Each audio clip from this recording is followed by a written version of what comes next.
Praise the Lord. Let's read Genesis chapter 14, 5 to 16. This is the first recorded war.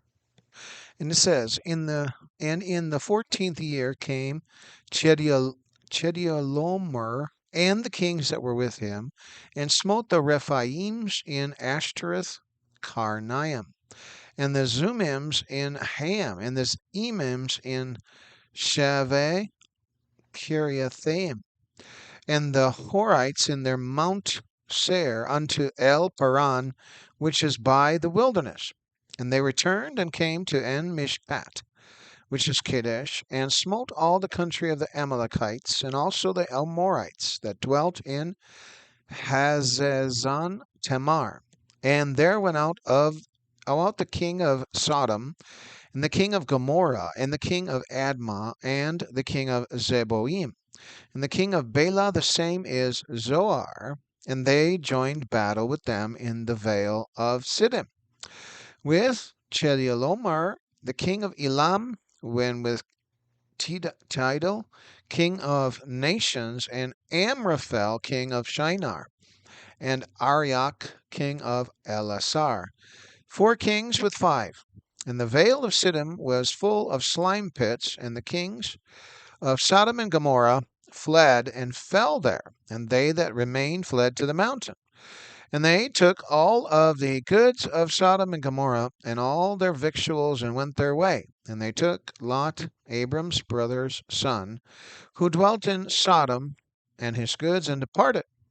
And there came one that had escaped, and told Abram the Hebrew, for he dwelt in the plain of Mamre the Amorite, brother of Eshcol, and brother of Aner.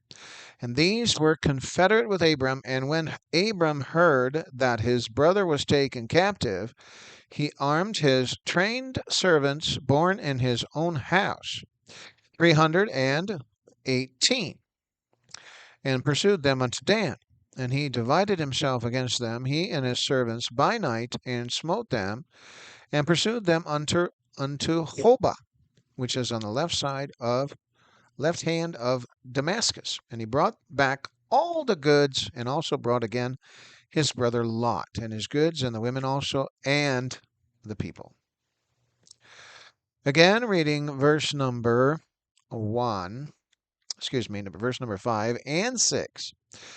It says, And in the 14th year came Chedorlaomer and the kings that were with him, and smote the Rephaims in Ashtaroth Karnaim, and the Zumims in Ham, and the Emims in Shaveh Kiriathaim, and the Horites in their Mount Seir unto El Paran, which is by the wilderness. This is the first war in the entire Bible, and possibly the first war of history.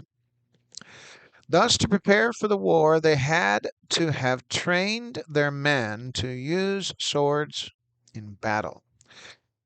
And here, reading verse number 14, it said that when Abram heard that his brother was taken captive, he armed his trained servants. So Abram was ready with training his servants to use the sword. And that must have been what the kings had done as well, was to train their servants, or the men or the soldiers that were in their army, for battles like this. But this seemed to be the first one. And so, of course, to prepare, they trained their men to use the swords in battle. That must have taken months to practice, for it would be totally new. So what had happened was that the 5 kings that were against Chedorlaomer, they actually rebelled against Chedorlaomer. They had served him for 12 years. The 13th year they rebelled. The 14th year, that is when Chedorlaomer came. So maybe Chedorlaomer and those that were with him, or he was trying to get other nations to come and help him. and training his people about that war that they were going to fight. And so this would be a totally new thing for them to have nations fight in a war. So, in reading about it in the story of the Bible, nothing is mentioned about training the new soldiers, if that is what they were called. And back back at that time, for the first war recorded in the Bible, it was due to the fact that the people no longer wanted to serve Chedorlaomer. Therefore, the others who were fighting with Chedorlaomer were those nations that had aligned themselves with Chedorlaomer's will of subduing other people, to bring them under bondage and servitude. It also looks like it was the first time one nation is recorded as serving another nation, or in this case, city-state serving another nation of people. And it seemed like four kings that were nations were quite large. They were fighting against city-states. So you have a city fighting against a whole nation. And those city-states, of course, were much smaller than those nations. Chedorlaomer was not kidding around because he had brought as many as he possibly could with him. Although the city-states that were under servitude probably thought that they could defeat their enemies, however, though they had such thoughts and rebelled against Chedorlaomer, they might have thought that it would happen much easier than expected. So they probably prepared much for the war, yet they probably had not the skill sets as Chedorlaomer and the kings that were going to fight with them. So Chedorlaomer came down south, and they followed the route to the east of the Sea of Galilee and the east of the Jordan River, all the way down to the east of the Dead Sea. And in that area, they finally got to the south of the Dead Sea, and that's where they had fought the five kings, Sodom, Gomorrah, and those others. And then they kind of did a loop, and in their loop, they had fought against a city called Kadesh, and then they looped up towards the north, and they fought again. They fought the Amalekites, they fought the Amorites, going in that direction. But then they started to go. They were finished basically, and they started to go north. So they were looping around. They came down on the east side of the Sea of Galilee, east side of Jordan River, east side of Dead Sea, and then they did the loop, and then they started going north on the west side of it. In other words, the land of Canaan side. And there is a hill country. We have the Jordan River is here. Then we have kind of a plain land in between the Jordan River, the plain land, and then the hill country. Now, the hill country, more towards the other side, I think, kind of north of Hebron, is where Abram was located. And so while the army was passing by, and that's why they didn't touch Abram, because he was on the other side, basically in the midst of the hill country, but probably more towards the west. And so they couldn't see one another. And so they passed the great armies, the four kings that were successful. They passed by with Lot and all of those. They passed by on the plain next to the Jordan River and on up, passing Sea of Galilee to the north, and on up to north of the Sea of Galilee. There's the city of Dan, and that is where they came into contact with Abram's people. But we will get into that. So, that was the first recorded war in the Bible. And so, of course, they didn't want to be in servitude. These kings south around the Dead Sea area, they didn't want to serve Chedorlaomer because, they had to pay probably a lot. And so they just rebelled in the 13th year. And so there were other nations who aligned themselves with Chedorlaomer as will of subduing other people to bring them under bondage and servitude. It also looks like it was the first time one nation is recorded as serving another nation, or a city-state serving that other nation. It seemed like 4 kings and nations were quite large.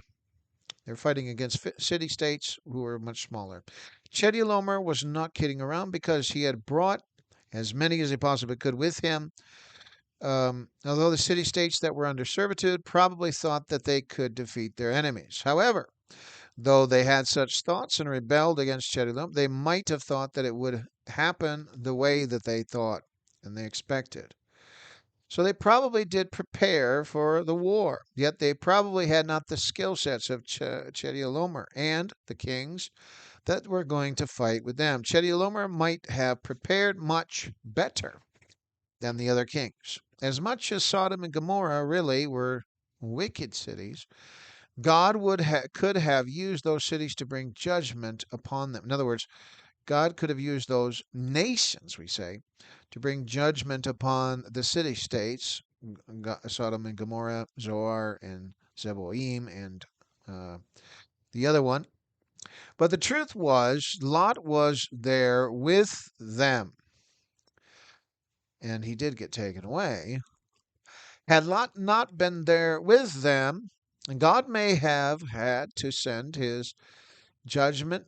God may not have had to send his judgment upon them because they may not have been cities anyhow afterwards.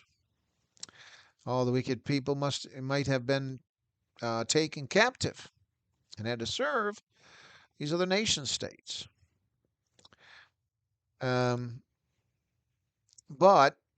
Lot had been pitching his tent towards Sodom, or being close to Sodom, the cities of Sodom and Gomorrah, and so he was taken away like a slave, or he would have probably been a slave had Abram not rescued him.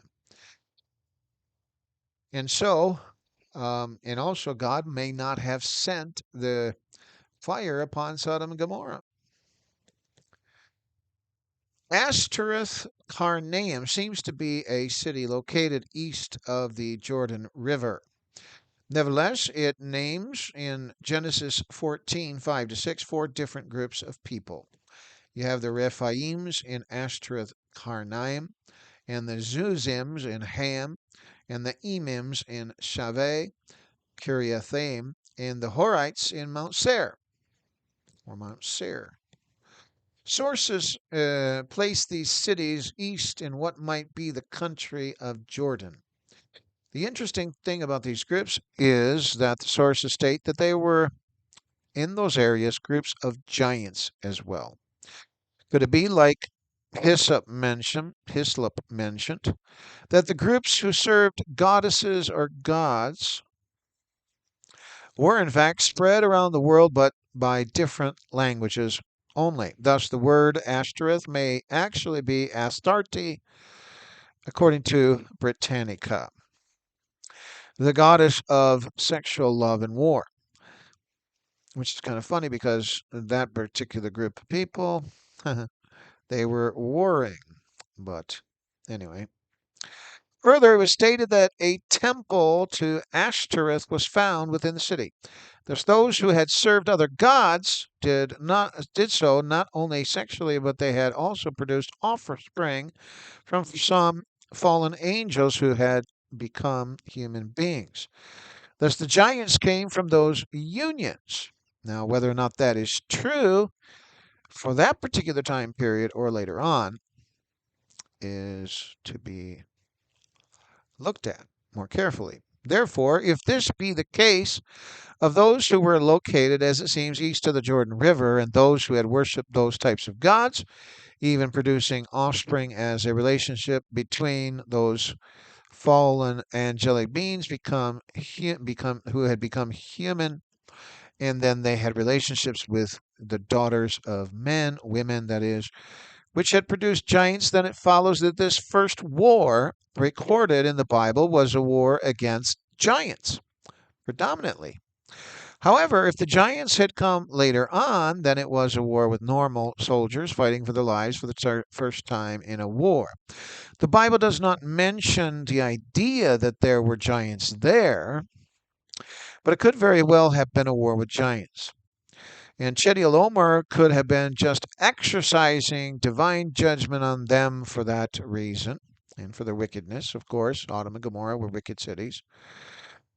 It does not follow the quote-unquote spirit in any case, because Sodom and Gomorrah were such wicked cities, and how that they had gotten so wicked might have been from the influence of fallen angels turned human in order to influence them to do such wickedness, wicked practices, and get men trapped in those kind of activities. One never knows who one is actually meeting, whether the person be a fallen angel turned human being or not. The seed of such, one understood it, would be, as they found out, a giant. Thus, this war seems to be that much more intriguing, too, just from those ideas. But then it may seem, if such were the case, that Abraham, in winning the battle against Chedorlaomer, would have freed such giants from their hands. That would not make him so much a man of faith, we would say. So why would you fight for the giants instead of fighting against them? Maybe the giants were killed during the war. Maybe the giants had not yet been born yet and were not present at the time. For one knows the history. No one knows exactly this case. The Bible does seem quite silent on the issue whether those were giants or just human beings. Normal. If they had been giants, it would seem from Abram's background that he would not have freed them, but only saved Lot and all of his, and would have wished that Chedorlaomer would have killed the rest of the people or the giants. However, that does not seem to be the case. In Deuteronomy 2, and this is a good verse here, listen to this. 10 to 12, it says, however, excuse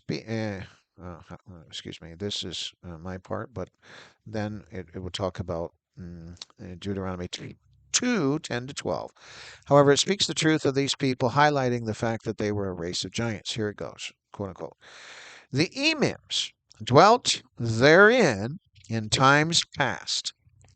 Emims, we would just mention the Emims. The Emims were, it says, the ones that Chedorlaomer was fighting against. He smote the Rephaims, Zumims, and Emims, and Horites. And so here it says in Deuteronomy 2, 10 to 12, the Emims dwelt therein in times past, a people great and many and tall, as the Anakims, which also were accounted giants, as the Anakims. But the Moabites called them Emims.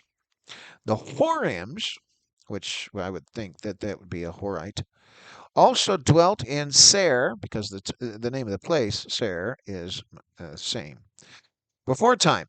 But the children of Esau succeeded them when they had destroyed them from before them, and dwelt in their stead, as Israel did unto the land of his possession, which the Lord gave unto them. However, it seems like the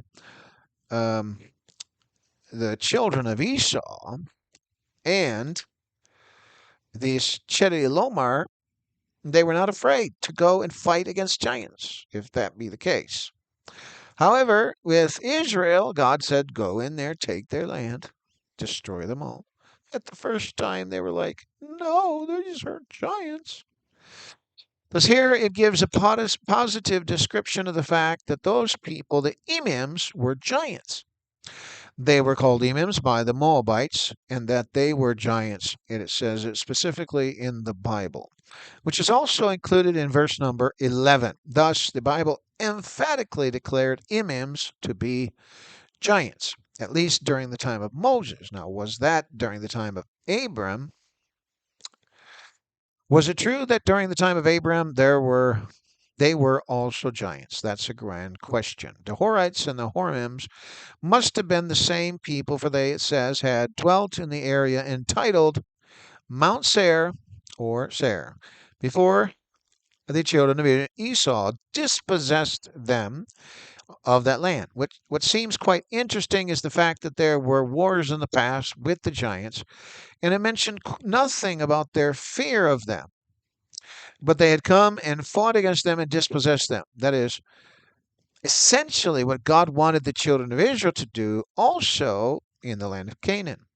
However, God had discovered that the children of Israel did not heed God's commandment at the beginning, but they were dissuaded to conquer the land of Canaan due to the height of the giants and the fear of the giants. Verse 7 it says, "And they returned and came to En Mishpat, which is Kadesh, and smote all the country of the Amalekites, and also the Amorites that dwelt in Hezazon Tamar." It seems as their armies were heading south and destroying the ones who they had been fighting, they returned, as it states, and come to En Mishpat, that is Kadesh. Yet the way that they had returned was not the same way that they had returned back. They had come this direction. They were returning a different route, but then in following that other route back, they also fought those that were in their way and being able to retain all those things that they had seized. It seems that the return route was on the opposite side of the Dead Sea, following that way northward and encountering the Amorites and the Amalekites. It does not seem that the Amalekites and Amorites were involved until Chedorlaomer decided that let's get them, boys. One of the big questions is this idea: how could they, in conquering so many people in so many areas, take back with them everything that they had accumulated, even all of the people that were not slain? Of course, it would definitely benefit them drastically. However, the quote unquote logistics of how is not really an easy one to figure out when they were traveling with such equipment and so on. But what is it that they had brought with them in order to carry back all of those things that they could handle, bringing it back to their countries? If there were cattle, sheep, and so on, then it would also seem that they would have to march slowly. It would seem that it would be way too much. Thus, the whole country, it says, of the Amalekites was smitten. Just because they had smitten it does not mean that the Amalekites were not going to exist anymore, for they were going to exist in future from that point, for the Israelites had met the Amalekites on their way into the promised land. Maybe the Amalekites and the Amorites were not on their agenda for conquering, but since they were, quote unquote, in the way, and in conquering others, maybe they would be able to have more servants for their own nation, for extra help, taxes, and so on and so forth. Besides, Chedorlaomer, it seems, had encouraged other kings to help him in his endeavor. Therefore, it would have been beneficial in order to pay for their services. In any case, whether they were fighting giants or not, that is not mentioned, but it did mention it later in the Bible that such were giants in those parts of the world. In verse number 8 it says, "And there went out the king of Sodom, and the king of Gomorrah, and the king of Admah, and the king of Zeboim, and the king of Bela," the same as Zoar, "and they joined battle with them in the vale of Siddim." These two cities the reader seems to be more familiar with, Sodom and Gomorrah, as they were the exact cities that were destroyed by God. However, the reader of the Bible is not so familiar with the kings of Sodom and Gomorrah, only the problem of the wickedness of the cities. which was evident even before this war took place. The location of Admah, Zeboim, and Zoar, according to our sources, seemed to be at the southern end of the Dead Sea. That direction, whereas the Amalekites and Amorites were more towards the west side of the Dead Sea, further south along that route, or further north. Yet the Vale of Siddim might have been right there at the southern portion of the Dead Sea where the battle was. This is all according to sources. In verse number 9, it says, with Chedorlaomer, the king of Elam, and with Tidal, king of nations, and Amraphel, king of Shinar, and Arioch, king of Elasar, 4 kings with 5. As the first war in the history of mankind written in the Bible and recorded, the war consisted of trying to subdue other kings for their own benefit, requiring of them to serve Chedorlaomer, one might say, as a king of kings, for that is what he had desired. And it went well with him for 12 years. But the 13th year, these other 5 kings had rebelled. Thus Chedorlaomer prepared, as it seems, for an entire year to face those kings. Prepared men to fight, to get ready all of their armies, their armor, their shields, their clothes for such a war, so that in essence they would continue to be their subjects. And as it was, there could have been others that were not before subject to them. So coming upon others, they might have decided to make them subjects likewise. At least here are 5 kings. Of course, what is not mentioned is that these seem to be nations of people Chedorlaomer was with, but the others, the 5 kings, were city-states.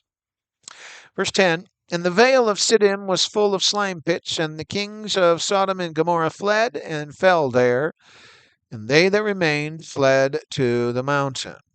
Here it mentioned that what had happened upon fleeing from Chedorlaomer, and the kings that were united in war with the other 5 kings that were fleeing. Some had fallen into the slime pits, which, as Revelation Media proclaims it, they were tar pits.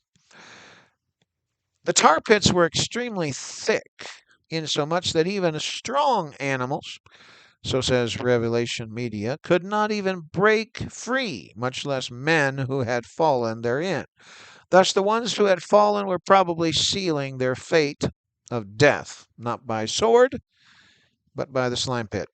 The others, though, fled to the mountain, and that would be to the east, because to the west was hill country, to the east was mountain country, which even sounds much better than the open area of land where there were slime pits. For in the mountain areas, it would seem that there would be more cover for them. Must have been the screams of those who had fallen into the slime pits that had warned the others not to follow the same path, for it was certain death to them. Verse number 11 says, and they took all the goods of Sodom and Gomorrah and all their victuals and went their way. Because Sodom and Gomorrah had their men go out to fight with Chedorlaomer and those kings, it left the cities open once they had fled. Therefore, though they may not have run after them to kill them, like in the mountains, they did go into their cities and gather everything that they wished to themselves, not only for their journey, but to bring them home with them. Verse 12 it says, and they took Lot, Abram's brother's son, who dwelt in Sodom, and his goods and departed. Now here it says he dwelt in Sodom. One would think that he was nearby Sodom, but it says he dwelt in Sodom in verse 12. Up unto verse number 12, it did not mention that Chedorlaomer had taken any souls with him. But here it does say Lot is taken with, obviously, the other people. Why was it that Lot was taken? He was not a person that is actually a sodomite. But he, it states, verse 12, dwelt in Sodom, so he was taken. And before, he had no relationship with them, but He moved in, it seems, and dwelt in it. Chedorlaomer, though, thought that any opportunity that awaited him in taking other things for himself and other souls for the nations that accompanied him, he was like the quote unquote robber in the open, an armed robber taking everything that they wished. And if there was any argument, they would deal with them swiftly. Of course, at Lot's age, which may have been old enough that Chedorlaomer thought he would not put up any defense, for he had thought all his defense was gone with the kings of Sodom and Gomorrah. That's Chedorlaomer's thought. However, he knew not who was Lot's defense. It was not just God that could help Lot, but Lot used Abraham or Abram and his men, and even a number of men than those of Sodom and Gomorrah that were fighting against Chedorlaomer. Lot's goods and the souls that he had were taken away. But one came to tell Abram about it. So it was for the benefit of Abram that someone knew where to find him and escape to that area going west rather than to the mountain going east. Verse number 13, it says, And there came one that had escaped and told Abram the Hebrew, for he dwelt in the plain of Mamre, the Amorite, brother of Eshcol and brother of Aner, and these were confederate with Abram. The one who had escaped came directly to Abram, for he must have known about Abraham, or Abram, where he was, what relationship he had with Lot. He was concerned as well as Abram would have been. Those that were confederate with Abram were the ones who notified Abram of what had happened to Lot. Israel, a history of.com states that where Abram was located was west, just beyond, it seems, the hill country, but really, well, according to that own website, it probably was still inside the hill country. Therefore, no one of the army that was with the kings, Chedorlaomer and those kings, passing on up north, actually between the hill country and the Jordan River, could not see Abram, and Abram could not see them. So that's why a person had to tell them. So it was immediate that when that person came, he escaped to tell Abram that Lot was taken. Abram immediately prepared his men to chase after the kings to restore Lot and those that were with him. Abram, in a sense, then departed and participated also, quote unquote, in the first war. But he did so as a reaction and to restore his nephew the things that were his and the souls that were with him, and especially Lot himself, his wife, his daughters. Chedorlaomer and all that were with him traveled alongside of the Dead Sea, west of the Dead Sea, according to Israel, a history of.com, alongside the Jordan River, and then passed west side of the Sea of Galilee, where the terrain is more at a plain, lower. Just west of them as they were traveling was the hill country, and Abram and his men were probably more on the west side of the hill country, probably within it, but far enough away that neither could see the other. And that is where he began traveling to catch up to those kings, but in the hill country north. So the army that was with Chedorlaomer and those nations were heading north alongside of the Jordan River in the plain. And then here in the hill country, Abram was traveling alongside this route, and they could not see one another, but still they were traveling that way, and maybe they had spies out there looking where he was and then coming back to tell Abram. And then they followed the route until they got up to Dan, which was north of the Sea of Galilee. So it also stated that such people here, and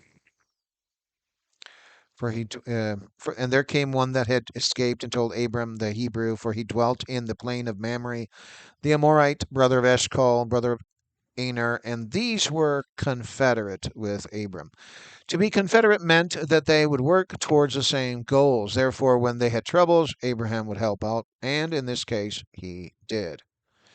But of course, it was necessary because it was his nephew, too. Verse 14 says, And when Abram heard that his brother was taken captive, he armed his trained servants, born in his own house, 318, and pursued them unto Dan. Depending on how fast Abram had gotten the 318 men ready, which would not take an overall great deal of time, for they must have been trained and ready to fight at a moment's notice. They traveled alongside the route that Chedorlaomer had taken, but he and 318 men had stayed in what they could, the hill country route up north, not following the army close to the Jordan River, for they may have been seen easier. They got to Dan, which was north of the Sea of Galilee, and that is close to where they had encountered them, if not in Dan itself.